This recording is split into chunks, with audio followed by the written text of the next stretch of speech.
Okay, a very warm welcome to the second panel discussion of the conference. This panel is on the general topic of language for development. And when we talked a little bit about this yesterday morning at the opening to the conference, a number of speakers, particularly Professor Singh, made the point around the importance of social and cultural and economic context for language and languages. And that's very much what we hope to explore with you over the next 75 minutes or so. We'll also be looking at issues of multilingualism, citizenship, global citizenship, multiculturalism, marginalized communities, access to power, access to language, access to information, and to some extent also human rights for those of you who have an interest in that area as well. Many of these points were also touched on in some of the sessions this morning, most notably Professor Ajit Mohanty's session, those of you who were lucky enough to go to that. That was a very good introduction, if you like, to the subject as well. We're lucky in having a distinguished panel, quite a large panel, who represent a whole range of perspectives and interests, experience and insights. Let me just introduce them to you by way of starting our discussion. On the far side of the dais is Dr. Geetha Durairajan, who is Professor and Head of the Evaluation Department at EFL University. Absolutely, why not? Many of you from the university and graduates of the university will be very familiar with Dr. Geetha. Next to Professor Durairajan is Dr. Debanjan Chakrabarti, who works for the British Council, based in Kolkata. Debanjan leads on the British Council's English partnerships work in East and Northeast India. He's previously worked as a journalist and also taught at universities in India and in the UK in the area of literature and film.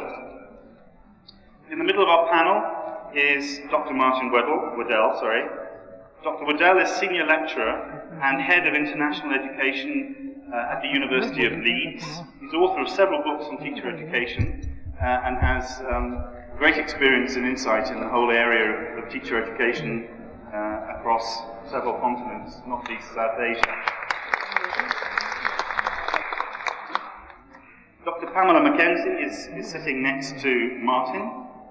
Dr. MacKenzie is an independent consultant with a number of special interests, but in particular in the area of children's language development, particularly in multilingual and multicultural contexts. Dr. MacKenzie has also worked extensively in India, so has a great deal of very relevant insights to share with us on the panel today. And finally is Professor Gunesekhar from EFL University. As many of you will know, he is Professor and Head of the English Language Education Department at the university and has been one of the driving forces behind these teacher education conferences in Hyderabad in setting them up and also ensuring, working in partnership with the British Council, that they are inclusive and successful. So an awful lot of the credit for all of us sitting here and standing here today. I'll just explain very briefly the structure of the panel discussion. We'll start with a few opening remarks from our panellists, which will give you an opportunity to get a sense of how they think about these general issues. And I hope will also provoke some ideas in your head for questions and discussion subsequently. The bulk of the time during the discussion will be in taking up questions and comments from yourselves and discussed by members of the panel, and then we'll conclude with a few closing remarks from each of them by way of summation of the whole panel. And hopefully that way we'll get the maximum amount of interaction we can from as many of you who want to ask questions. A point was made to me earlier on today that we're not asking or not getting enough questions from ladies in the audience. All I would say there is, because the lights are very bright, it's sometimes difficult to see, that if you are a lady and you want to ask a question, then be as vocal and as visible as your male colleagues who jump up and down like nobody's business and wave their arms in the air like this. They know what they're doing, and it gets them the attention that they're looking for, so please do the same. And that way, we'll be able to include you. Okay, we'll start off with a few introductory comments, and then after about 20 minutes, when we finish that, we'll go to questions. So I'd like to ask Professor Durairajan to open with her 3 or 4 minute take on language for development. Thank you. Thank you very much. Very happy to be here. I'm going to raise and talk about 2 different issues. The first is, I'm asking 2 questions actually, and I'll expand on them. One, when we say English for economic development, English skills for employability and so on, A, is it English for all, or should it be only English for all? The second question that I will be looking at is what kind of English, regardless of whether it is only English for all or English for all. Okay, now what's my first issue? Education for all, No Child Left Behind, Right to Education Act, all of this in the 21st century is not a question at all, it's not something to be doubted, it's something that we have to take and will be taking as a given. Therefore, does this also mean that right to education for everyone means right to English, to access to English? I wish I could say no, but it's unfortunately, and I would say unfortunately, it is the language of economic and social mobility. It is the language of opportunity, and worldwide I think it's beginning to be seen as the language for learning, language for access to material not available in many other languages. Language of the internet in a huge way. But is it also a killer language, as Professor Ajit Mohanty would describe it? That's one part of the question. An alternative argument that we've heard in India is that English is a leveler language. What do we mean by leveler language? That RTE, right to education, should be also seen as the right to education. I mean the right to English. Leveler because, I'm quoting Kancha Ailaya on this, as he says, it does not reveal a person's caste as mother tongue dialects do, and it's a right because it opens doors. Just the session earlier, Professor Esther Ramani was talking about do not tribalize us. Similarly, there is an argument that says, who are you to decide that we should learn our tribal languages? We'd rather have only English. Now, I have a different take on this. I'm saying, yes, English will open doors. But in that process, should the windows be closed or shut forever? Just because wind is coming in through one door does not mean the other wind channels should be shut. Assimilation to English, to saying that only English should be used, in India will lead to attrition and loss and a major deficit for our country, which I don't think we can afford. So my stance is, it is English, but not only English.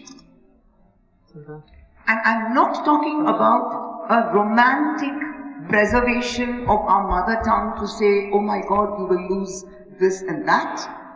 But we need to also look at what people can do with their other languages and develop that as well. That's my take on the first part of my argument.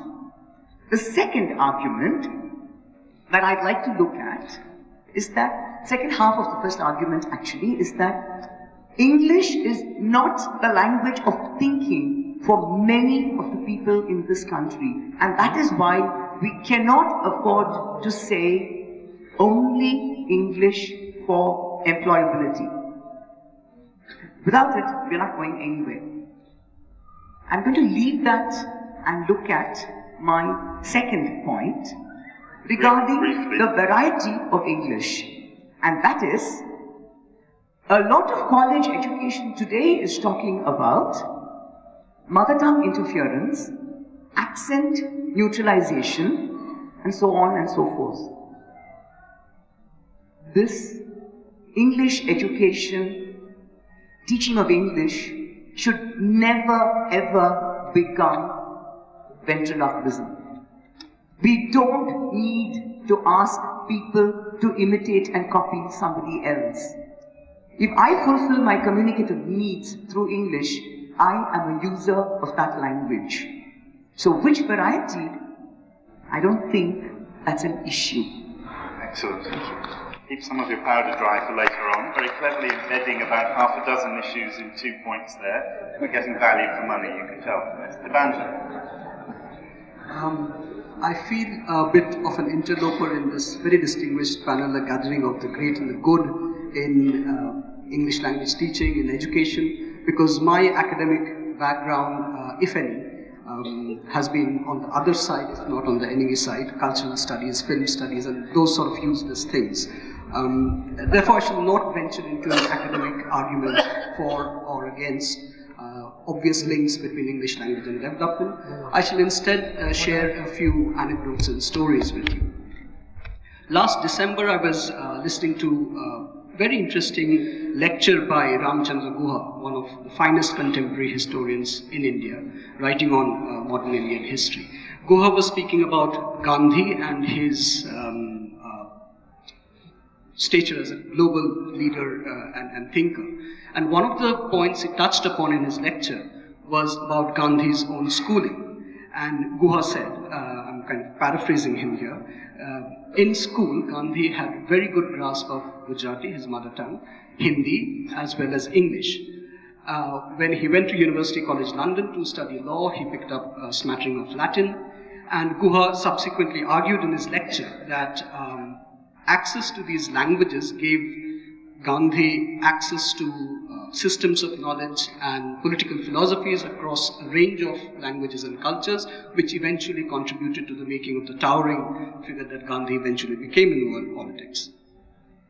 As an Indian sitting here in the second decade of the 21st century, it troubles me a great deal that the kind of opportunity that Gandhi got 150 years ago in school, almost 150 years ago in school, is still not available to every single child attending school in India. So that's my first argument. There have been several studies that question the one-to-one easy link between English language and development, and I have with me here one of our own publications, Dreams and Realities, Developing Countries and the English Language, and we have Martin Wedell here, who has an excellent essay in this book on this issue. And before anyone accuses me of plugging my employer shamelessly, I hasten to add that I do not agree with many of the metrics and calibrations and measurements that have been used in this book to define development and take the argument forward. Yes, if we were to define development purely by matrices of development economics, or use UN's Millennium Development Goals to define development, then yes, books like this sort of introduce a reasonable amount of suspicion into any easy link between English language and development. But my bigger issue with a book like this is that it basically there's too easy a link being being destabilized here. And Gradle talks in his book, English Next India, about 3 major drivers for English in India. Economic development is one of them, but the 2 others he talks about are education and social uplift. Several reports, including Pratham's Asar report, has been sharing consistent data over the last few years about how parents are literally voting with their feet to take children out of free government schools and putting them in fee-paying private so-called English medium schools across India, especially in rural and semi-urban India. Let me share another story which illustrates the complexity and the gross inequality of what's happening there. When our daughter, who is now 7.5 years old, was a little baby, we had a very kind old lady looking after her during the day when both of us pursued our double income middle class aspirations. We paid Jamuna, this lady, a little over 2,000 rupees a month, of which she spent 400 rupees in sending her grandson to an English medium school in a slum in Kolkata. And here were we, fairly middle class, reasonably affluent double income families, spending a staggering 2% of our combined incomes on our only daughter's education. And there was Jamuna spending 20% of her very modest income on her grandson's education. This was a big decision that Jamuna was making. But if we were to take a purely development economics approach to English language aspirations, then we would have to believe in all humility and bleeding heart wisdom that the choice exercised by Jamuna was a stupid one, an irrational choice being made by a barely literate woman. I would like to conclude by saying that there is a growing demand for English in India by large sections of parents in the country, particularly from the economically and socially marginalized sections. Parents are people who vote. There are electoral compulsions in a democracy, which neither the politicians nor the policymakers can ignore. Whether that pleases development economists, education theorists, or cultural purists. These parents are not demanding English for international purposes. They are not demanding English so that their children can study Shakespeare or Homi Bhabha.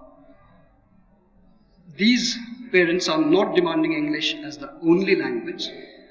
They are demanding English as part of a good education system. They are demanding English as part of social and economic equity. They are demanding English so that their children can stand up and be counted.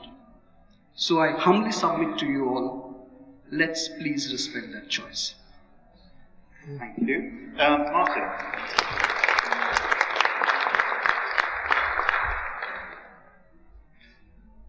Thanks very much. I'm very aware that I've probably got the least in-depth knowledge of the Indian context of anyone on this panel. But I think that many of the issues in language and development worldwide are actually also very true for India. As has been mentioned, the basic premise seems to be a sort of very simplistic one, that English proficiency is desirable for national and individual development. And by development, we mean economic development and tangible material benefit. The British Council has sponsored several research projects of one kind and another looking at this area. And although there's some evidence that for individuals, English proficiency does bring instrumental benefits, as one would expect for any skill that's in short supply. I mean, perhaps it's the same is probably true for people with good IT skills today. However, it is to a minority. In one of the sessions I went to this morning, someone mentioned that in India, 125 million people speak some English, which I estimate to be about 10% of the population. They also pointed out that in West Bengal, if you spoke some English, your salary was 14% higher.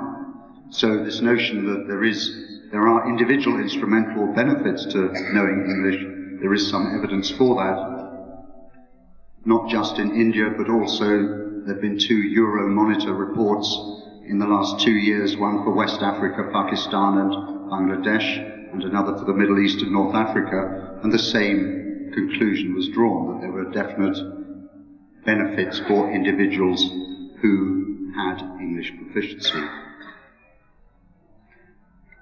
However, and there's also some evidence from research that Harold Coleman did in 2010 for the British Council, that aspects of globalization, like migration, English proficiency does give you more chance of finding a job in the Gulf or elsewhere, and also that offshore services and industries are more likely to come to countries where they can find English proficient staff. But there's no evidence as yet that more English in a country results in economic benefit for all in that country. Even though there's no evidence, there is certainly a worldwide perception, especially among young people and possibly their parents, and in the light of what Debanjan just said, their parents too, or grandparents rather, that presses governments to provide ELT across state systems, and depending on where you are, to make English the language of higher education, and or to make entry to higher education dependent on passing exams in English. On the whole, this has been done in an enormous hurry in most countries, with relatively little thought about the process of implementing a big change such as making English a central subject in the curriculum. And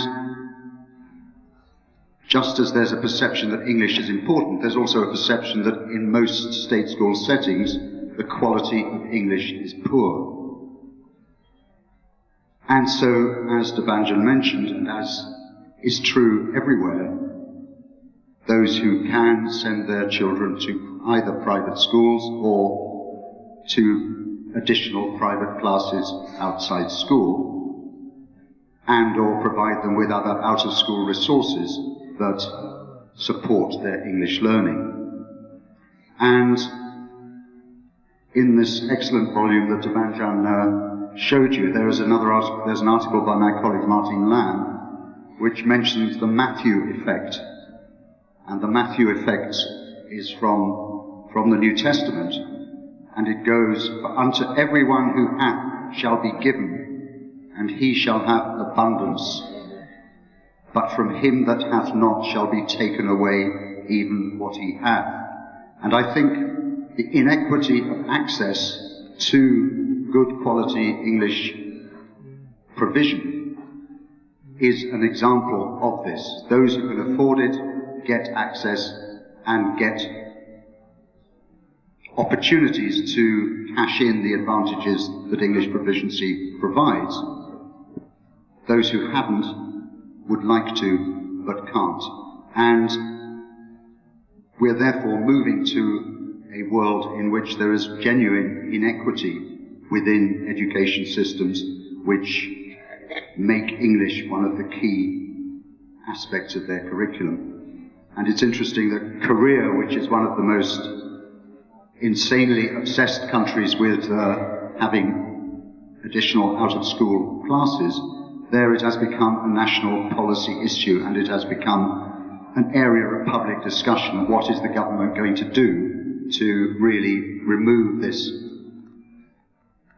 situation that is so increasing social inequity? So if we think English proficiency for all does matter, because it really will contribute to personal and national development, I think we need to consider much more carefully what do we mean by English proficiency, what ability to use English is actually useful and realistic for everybody to achieve. Is it, for example, really essential for everybody to be able to speak English proficiently? Might there be a case for, since we say English, one of the roles of English is to provide access to information, might there be a case for focusing more on reading in particular? Reading can be communicative too. Communicative doesn't have to mean speaking. And then make a real effort to plan and implement curricula in ways that enable all learners to have access to ELT that truly benefits both the individual and, through them, hopefully, the country. Martin?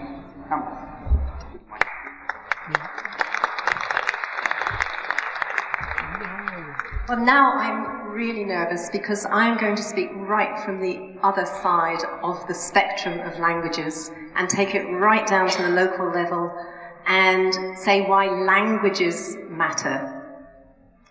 So far, I think we've been talking about English and the importance of English, but I just want to talk about the importance of local languages in development. The Millennium Development Goals were agreed back in 2000, and it was agreed that they would be achieved by the year 2015. We have 2 years to go, and we are nowhere near achieving them, I believe, according to the GMRs, which are global monitoring reports on each of the areas of the Millennium Development Goals. So I just want to have a quick look at why local languages are so important in achieving the Millennium Development Goals. Because throughout the world, the poorest people are the ones who speak the mother tongues that are not national or international languages. Poverty, whoops, sorry, my computer just went off, I've got to read it. Lack of access to primary education or any education, inequality, disease, and so on are daily challenges for them. But many of these people are actually discovering that by using their local languages in new arenas of their lives, they can begin discovering solutions to these challenges.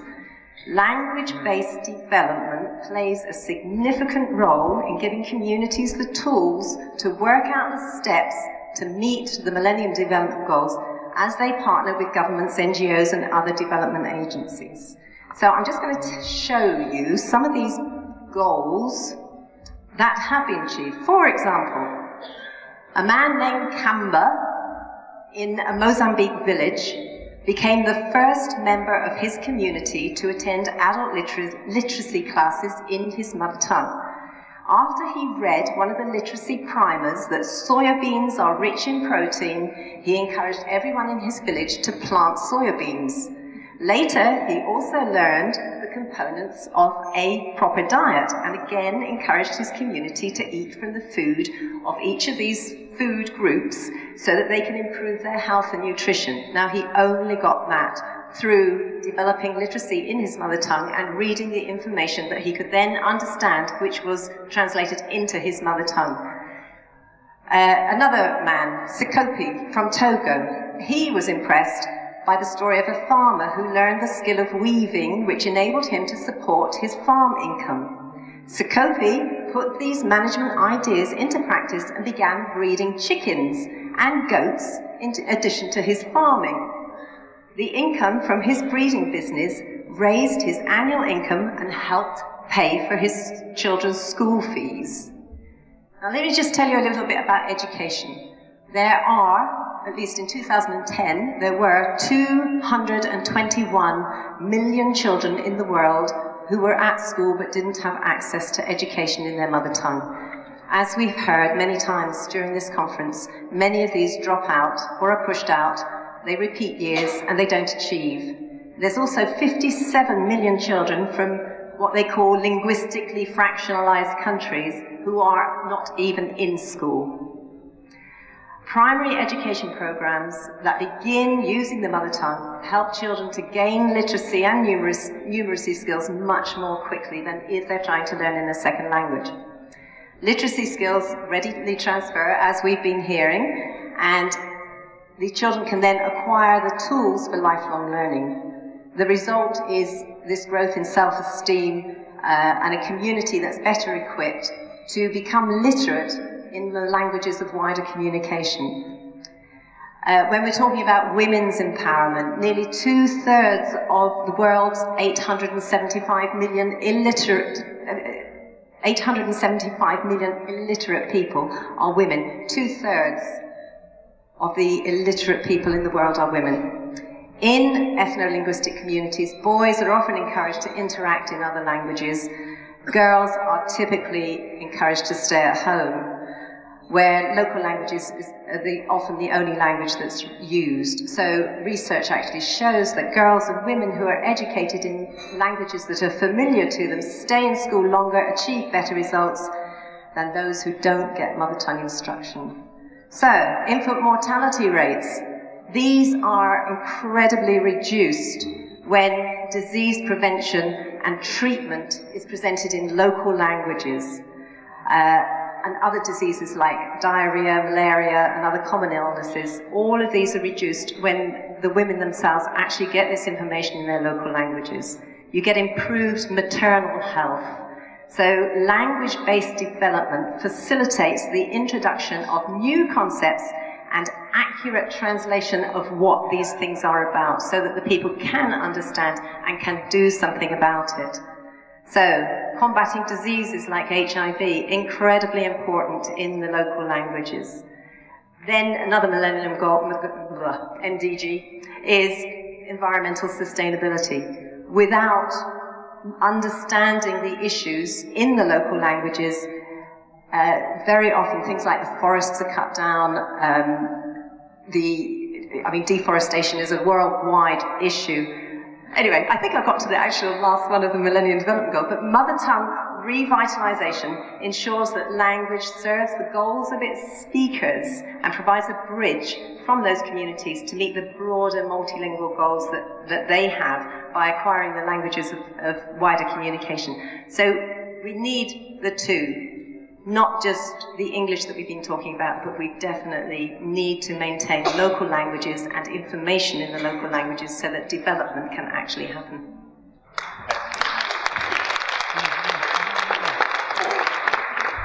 Thanks. I'll make 3 very straightforward points. The Union Public Services Commission, or UPSC, decided on the 5th of March 1, to give added weight to English in the prestigious civil services exam, starting later this year. That is, marks obtained in English will have a bearing on the final merit list. Sorry. Secondly, that there must be at least 25 candidates wanting to take the exams in a regional language for exams to be conducted at an exam center in that language. And 3, those candidates who choose to write their exams in a regional language should have graduated in that language. On the 15th of March, day before yesterday, when the proposed changes were tabled in Parliament, all hell broke loose. Cutting across party lines, the members of the Lok Sabha roundly criticized the changes, with the result that the government decided to put the proposed changes on hold. The Public Services Commission proposed the changes to support their belief in the slogan that we're now discussing, English for Development, Language of Languages for Development, and Parliament saw the changes as an elitist conspiracy to disadvantage rural candidates whose English they claimed wasn't good enough to compete against the privileged English-speaking urban candidates.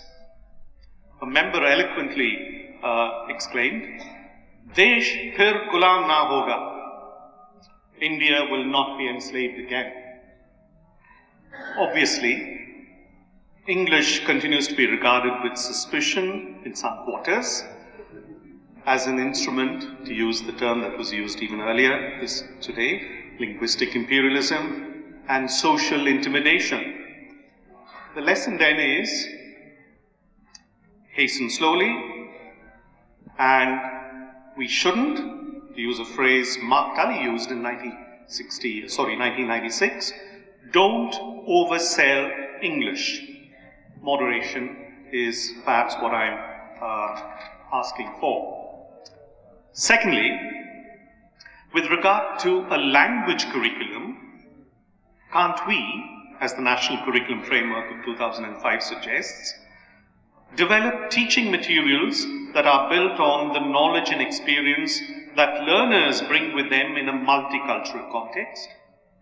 Can't we design materials that will help learners develop a sense of self-worth so that they experience acceptance regardless of the language they speak, the religious convictions they may have, the gender, class, caste or ethnic group they belong to? Can't materials and classroom transactions be used as opportunities for personalization? It is personalization, after all, that will lead to empowerment. Factors of caste, religion, gender, and so on not only contribute to the identity of our learners, but they also have power connotations and significance for the learner's self-worth. It's interesting that in 1952, the Secondary Education Commission report emphasized that democracy and equity should be based on faith and in the dignity and worth of every student whose self-image cannot be eclipsed either by economic or by social considerations. Lastly, if English is the acknowledged gateway to technological knowledge, economic resurgence, and upward socio-economic mobility, should we at least now begin to listen to the argument that English and English education can be an instrument of change and development for children from the marginalized and underprivileged sections of the Indian society? Can't English be used as a tool for social justice? Thank you. Thank you.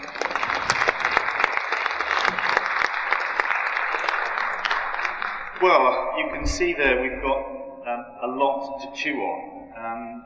Lots of different perspectives, but quite a lot of interesting areas of overlap and different ways of looking at similar issues. The economic argument has been mentioned by most, if not all of our panellists, but from different kind of perspectives. Interesting also that the rather tenuous foundations around the economic benefits of English has also been raised. That's something we're thinking about.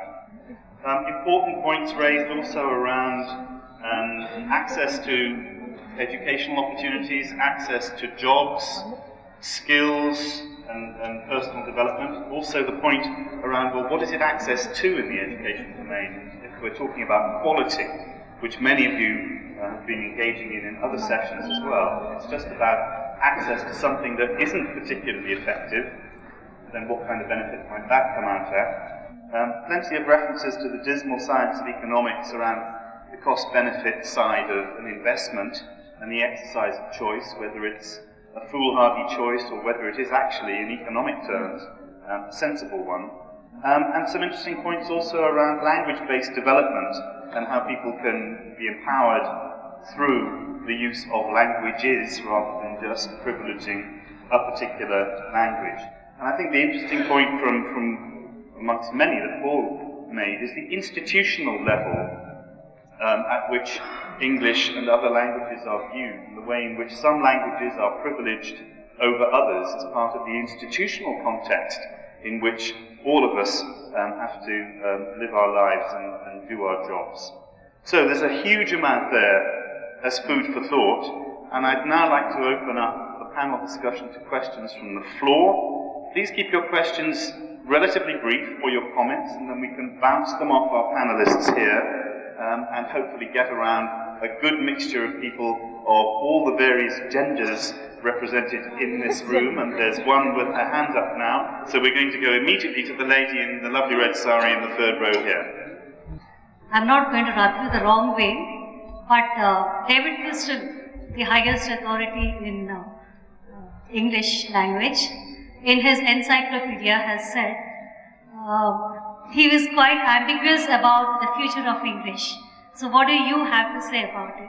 You say English is a killer, you say English is a leveler, but he says there might not be English because of translators. So how do you react to this?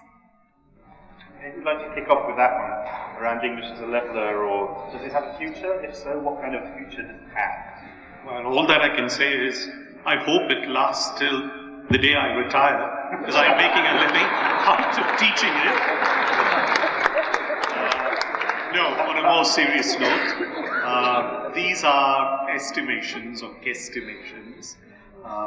We don't know, right? But we simply feel like Gradle and Crystal, that for another 20 years or so, English will rule the roost. So, after that we will know. I think Chinese might be the next one, isn't it? Well, if English is going to rule the roost for another 20 years or more, then we've got to do something to make sure that everyone has access to it and gains something worthwhile from all those hours they spend studying it, I think. Okay, so next question, the gentleman there in the third row in the second quadrant. Whether language contributes to development does not need any debate. But the question here now debated is whether English in the Indian context contributes to India's development. I think because there is enough evidence to prove that English contributes to India's success and India's development.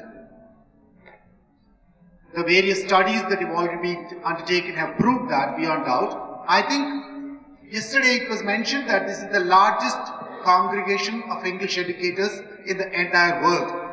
So let us use this forum to pass a resolution and send it to the Parliament of India saying that they should not meddle with the language policy too very frequently and take measures to promote English in India.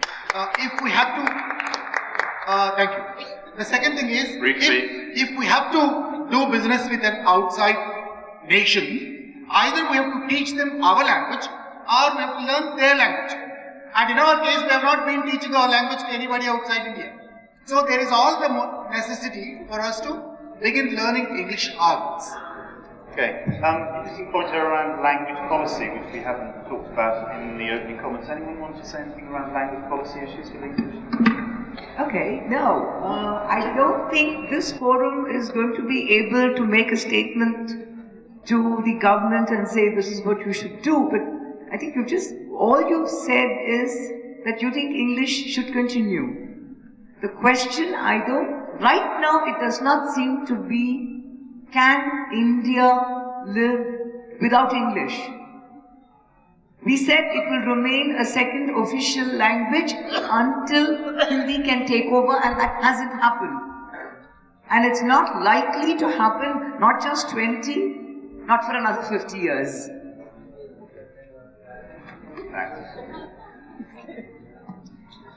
Okay, there was a young man in a blue shirt front here, third row, second row.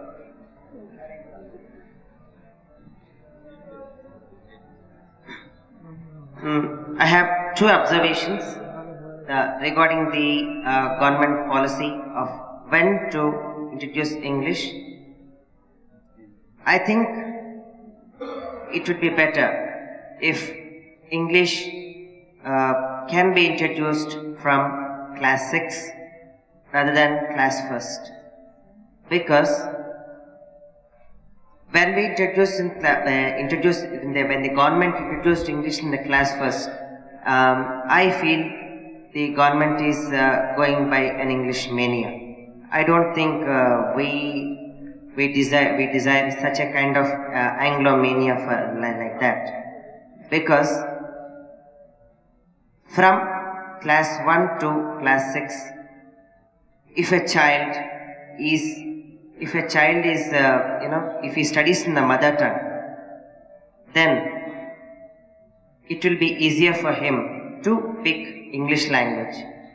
And secondly, I would advocate a balance between English and Indian languages, and balance in the balance in the propagation of Indian languages.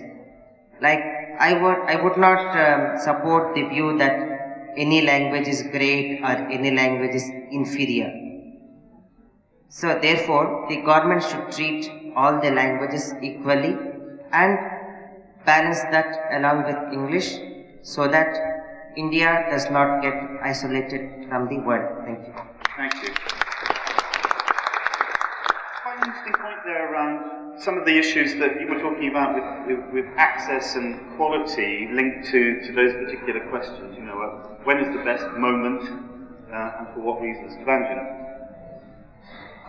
Thank you, Narendra, for the very pertinent question, in particular the question about when to introduce English. I'll give you again a very specific instance from West Bengal. In West Bengal in 1984, the government decided to roll back English and introduce it from class 6. But precisely because of the compulsions of democracy and electoral politics that I mentioned, the government was forced to bring back English first from class 3 in 2005 and then from class 1 in 2006. And I think there were perfectly good pedagogical reasons for introducing English in class 6. One of the key drivers back then was English was proving a barrier to gross enrollment ratio, GER, in primary classrooms.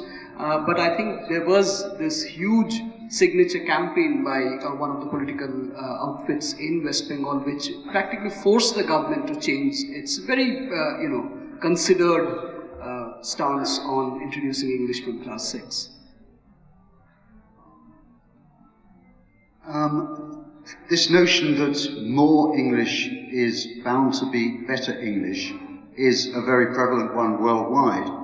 But as Debanjan just said, very often it's a political response rather than any kind of thought through and planned for response to the situation. And so an awful lot of tokenism, an awful lot of token, pretend, and not particularly helpful English learning goes on in primary schools, which really doesn't contribute very much to learners' English language development, and very possibly has negative effects on other aspects of their learning. But as long as English continues to be a political issue, and as long as governments don't have the courage to say, actually, this is nonsense, and having 2 hours a week maybe, or if you're lucky, 3 hours a week if you're super lucky in primary school, is not going to make really very much difference to eventual outcomes.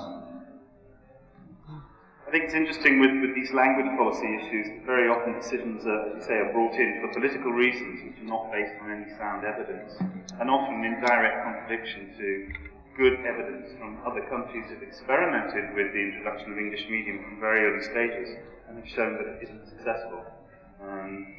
The young lady at the back there with the glasses. Good evening.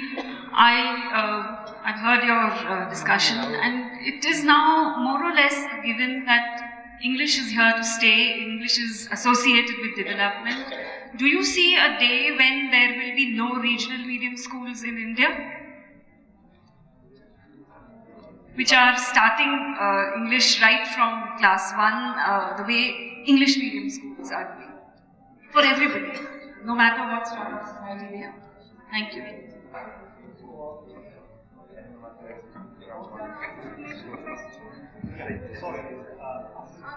I have a related question, and that was, what is your view on saying there should be one language policy for all schools in India? If you're talking about age of introduction to English, are you talking about two kinds of schools, English medium and non-English medium?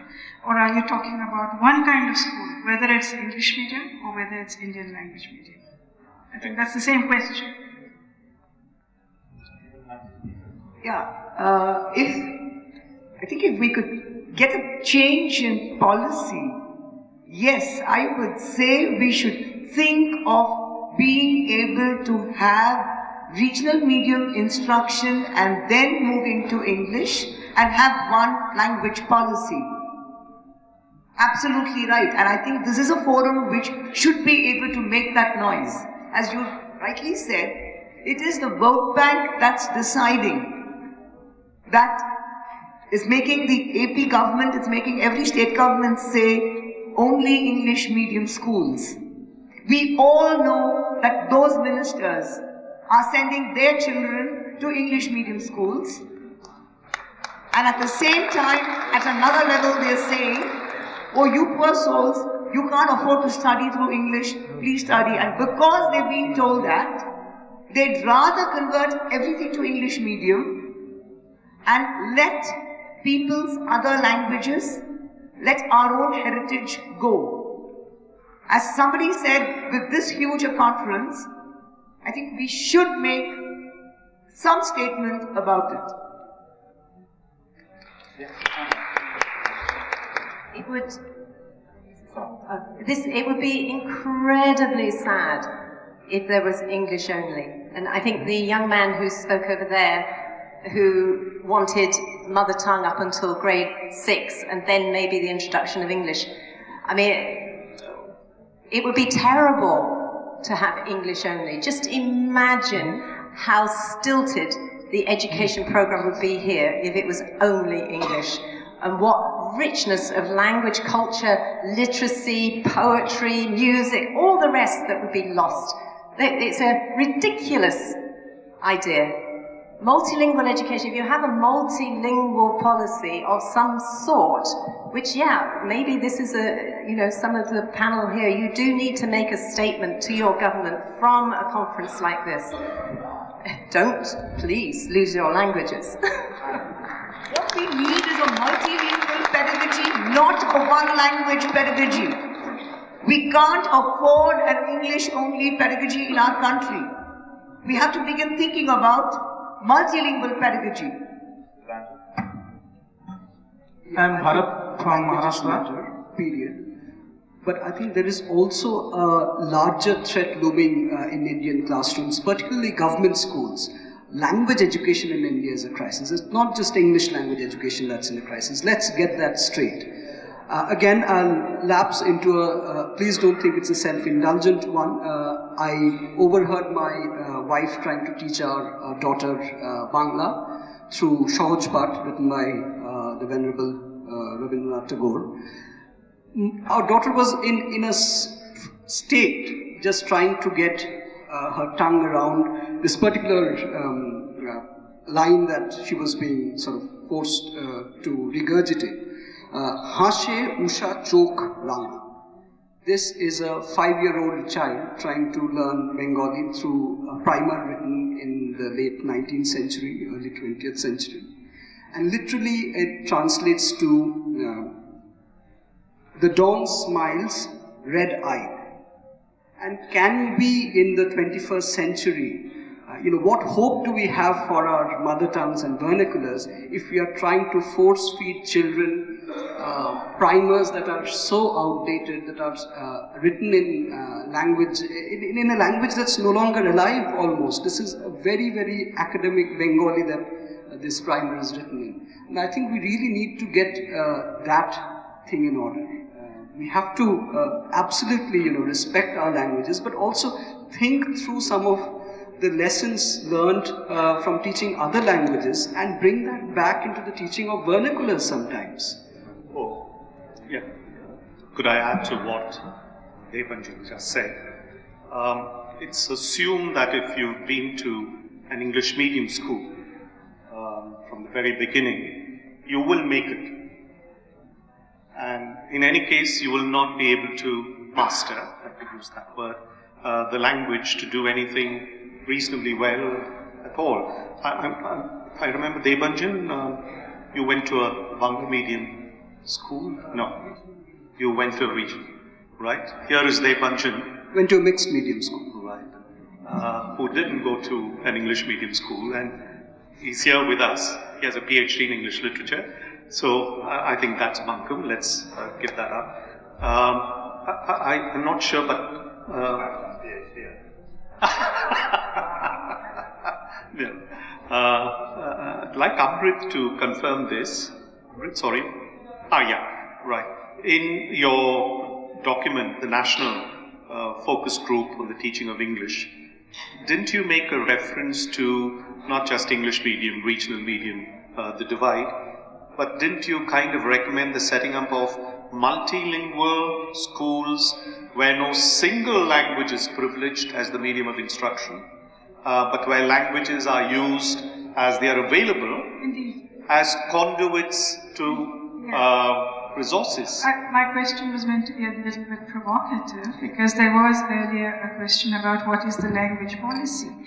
And I think I was trying to say that no resolution that we should have a late introduction of English will succeed when there are schools in this country which introduce English from age 3 onwards. Just to put a bit of perspective from one of the points around the potential role of external agencies such as the World Bank. If you look at the education strategy of the World Bank and other similar organisations like UNDP, and indeed the mandate of the British Council, many of them are now much more inclusive in the way that they think about language and languages. The British Council has always had a special relationship with English, but it now talks about languages as well. In the Punjab in Pakistan, the provincial government there made a decision to introduce English medium for class 1, totally in isolation. It was a local political decision which was deeply resisted by, for example, the World Bank. So often it's easy to stigmatise certain agencies over others, but often there are short-term political issues involved as well. Okay, next question there, yes. Then the gentleman right at the back, then the lady in the third row, and then the gentleman in the white shirt halfway up on the left-hand side. I'm Bharat from Maharashtra. Maharashtra government decided to taught English from first standard since 2001, and I welcome that decision heartily. But I have some problem. There are in curriculum there are lots of things not related to culture of Maharashtra. There are lots of stories are from other countries. So I think that all the curriculum must be related to, or maximum curriculum must be related to the culture of that particular area. What's your view on this point? So curriculum has to be take account of the local culture. Absolutely, I think we covered that one. Gentleman at the back who was standing on the right hand side, Pamela, yes. Yeah. Just to say that children learn much better from their own environment. So starting where the child is with what they're familiar with. If you start with something the children has no idea about, as I think you were saying just now, that the content of the textbook was so difficult, the child is struggling with it. Children need to learn to read and write through something that they're very familiar with. It's much easier to learn to read and write when you know the language and you know the culture of that particular thing. I completely agree with you, Pamela, at one level, but this was when we were working on the West Bengal English textbook project. There was this very interesting problem that came up, and Prof. Amritavalli referred in a different way to that particular problem yesterday in her OUP debate. How much of contextualization and localization are we prepared to accept? Because when we were writing the textbooks in West Bengal, one of the problems that cropped up, which I characterized as the penguins and pygmies problem, there was the textbook committee wanted to include references to penguins and pygmies, and this whole thing created a huge debate within the textbook committee, because does a rural child in West Bengal does the child have a right to know about penguins and pygmies, categories that don't exist in his immediate environment? And how do you progress from the familiar to the unfamiliar? How do you stimulate the child's imagination? These are also things that, when we are talking of curriculum, we need to address these issues as well. The gentleman at the back is standing now with the mic. Hello. My question is probably an extension of the earlier two questions, but more to do with the relationship of language with development. The recruitment record of campus interviews of the last 10 years in my college by some reputed companies show that the kind of students they selected for employment had some English but not necessarily good English, while some students with good English were not selected. So my question is, are we creating an impression that English alone is a key to or a passport to development, employment, etc.? Or are we giving an impression that English is necessary but not sufficient condition for development? Thank you. It's quite a common one that comes up, English as a passport to something.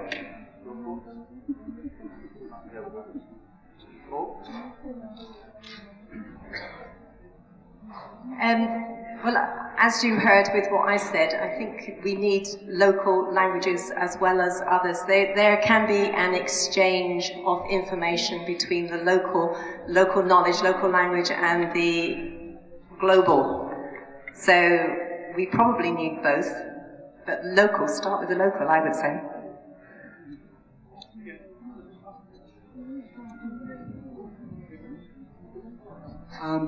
The question that Amol put just now, I think that has a dimension of English for employability. Am I right, Amol? Yeah. And I think there is again a very naive assumption that good English is equals to highly employable people. There is a core domain skill required in most disciplines and subjects where people are employed. And I think English is a bit of a garnish or a topping that helps that person to get through. And it's very interesting that the national curriculum, national vocational NVEQF, it's a bit of a mouthful, that document in 2011 clearly states English as a skill, and it puts English at par with a number of other skills that sort of it lists in that document. Thank you. The young lady in the third row with the glasses and the headscarf. No, here. Sir, he asked that question, but my question is even before that. What do you think of development? I mean, the term that you define development as in our context. Right. For you, getting a job and being, like having those soft skills is what you call development, and everybody should have those soft skills to get that job. Or even before that, in the Indian context, the variety of the agriculture and other kinds of opportunities that we have, where English is not required, to do the immediate job. Like what Howard Gardner has said, the multiple intelligences. If a person is able to, catch fish in his surroundings and he is able to sell the fish in his language, then he is using his own intelligence to do that. For that, he doesn't need English to serve his purpose. So, what are you associating development for? Okay, thank you. Yeah. What are you associating development for?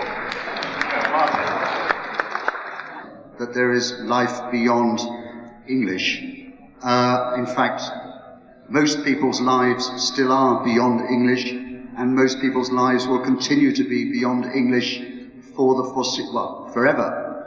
And that therefore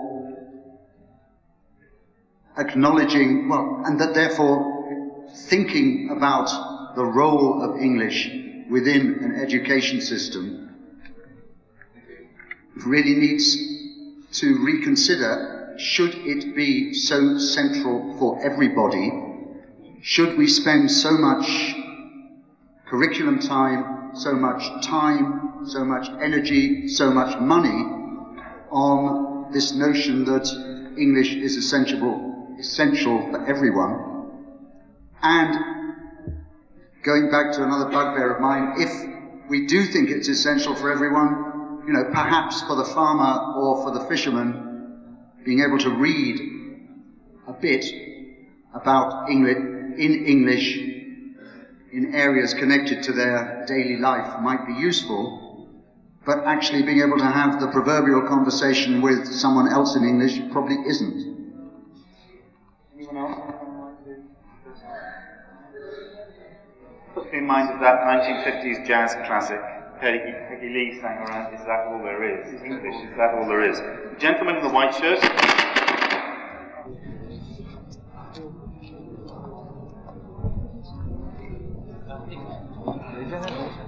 For you, I want a question, madam.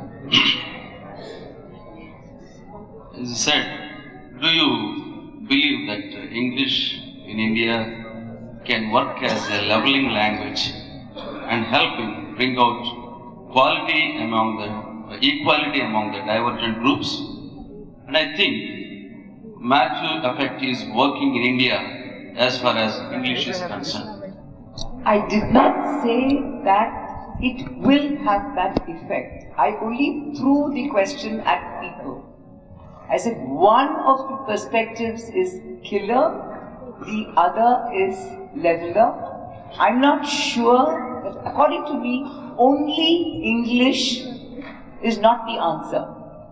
Remember, I said we need English, but it cannot be at the cost of all that we have and value in our languages. I've been listening to this debate for a while, and I want to ask a question from a very different perspective. Somebody spoke about development earlier. If we look at the GDP in 2012, 56.4% of the Indian GDP was the services sector. You cannot deny that in the services sector, people need English. Given that is the context, while it's, to me, it sounds very idealistic to talk about Indian languages coexisting with English, but when you have a scarcity, you will have to prioritize English. What's your comment on that?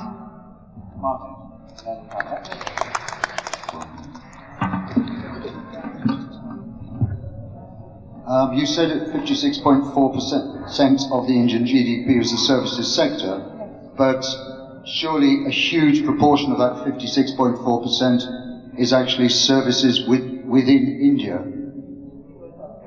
And for those services, is English necessary?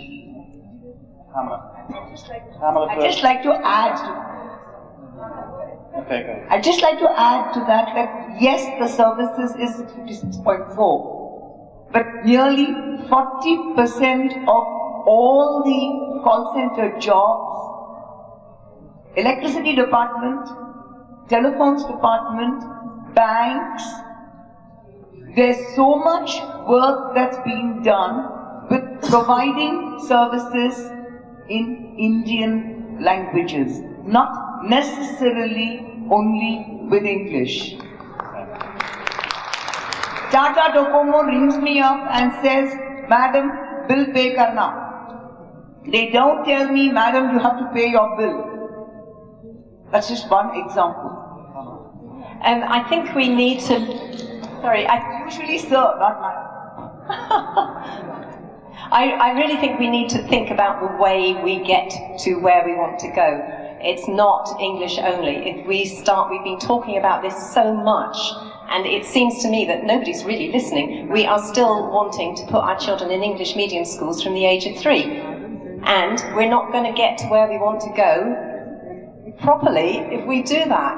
We've got to think of what is best for the child, what educational processes does this child need to go through in order to achieve what you want to achieve. It's probably not going to be to put your child in an English medium school at the age of 3, or even 5, or even 7. But leave it. Maybe introduce English very gradually through primary school in a very child-friendly manner, but not to stick them in an English medium education. We just have a person here who has got a PhD in literature who went to a vernacular school. Is that what you call it? Mixed medium school. We do not need to put our children in there. We've got to think of the educational processes and the best way of teaching our children, I think. You know, my real concern and my experience has been with all those innumerable students at both the school level and the college level, even at the university level, where you have a large number dropping out because they cannot cope with English. They fail the class and they do not continue with their education. So when you speak about English being a passport to whatever, English being English for employability, etc., for who is this? I mean, I think, is it the majority or the minority? I think there is a large number of people who are dropping out of the education system because they do not have the resources or the ability to cope with the language.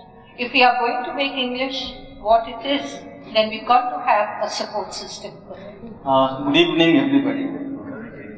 I'd like the distinguished panel to consider the previous discussion by Professor Esther Ramani and Michael Joseph had raised, in fact, the issue of, Jim Cummins' 4 quadrants model. I would like the panel to reflect on this. Is that applicable to Indian context? The 4 quadrant model that they talked about, the X, Y axis and the 4 quadrants A, B, C, D, and context embedded, context reduced, and cognitive demands, things of that sort. I would like the panel to Okay, there's a slight problem with that question because not all the panelists were in that session, so if they weren't there to experience it, they may not be able to reflect upon it, but I'm sure they will in the fullness of time. All that I would say is there is a reference to Cummins's work, I think, National Curriculum Framework 2005, courtesy the work of the National Focus Group on English. So it is there. Though it may be present in the document, even though it may be present in the document, that doesn't necessarily mean that it is an appropriate solution to a set of conditions, a set of problems. If your question is really, really short, we'll have it. Yes. Really short, 10 seconds max. Yes. Go for it. Okay, Professor Gardner once said to undergraduate students that if I suggest you to read one book at least in your life, please read The Experiment of Truth written by Mahatma Gandhi. He suggested this not because the book was elegantly written, nor because the book was elegantly drafted, but because it contained such materials that would solve the crisis of life. After Max Muller, have we created in English language any such book which has dealt with truth as a relevant aspect? Thank you. Okay. It's a comment. A lovely comment on which to end the questions. We can all reflect on that.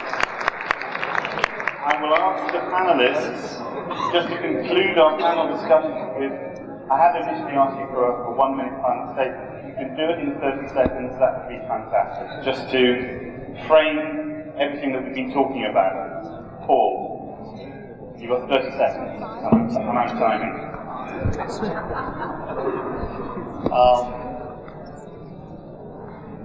The aim of language education in India should perhaps be the development of what the Common Framework of Reference for Languages calls a linguistic repertory, in which all linguistic abilities have a place.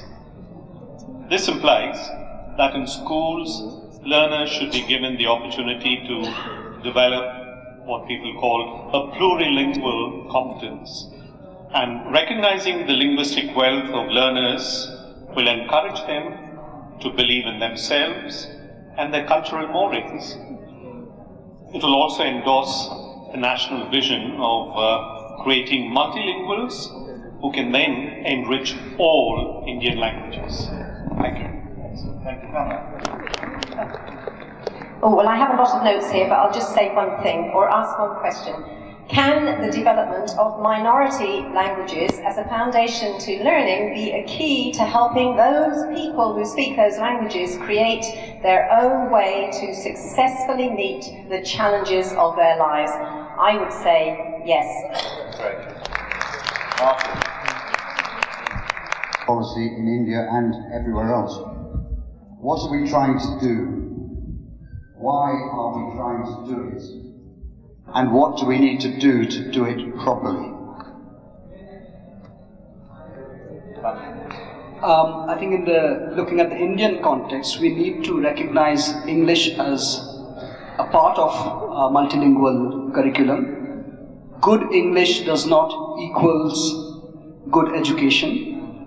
There is a very urgent need for other disciplines to contribute to this debate, discussion and research on the links between language and development, in particular sociology, politics, anthropology and psychoanalysis, and that will pose a huge challenge in terms of synthesizing all that knowledge and complex learning, and I think that will need a paradigm change in education systems as a whole. Right, and Geetha gets the prize for rounding off.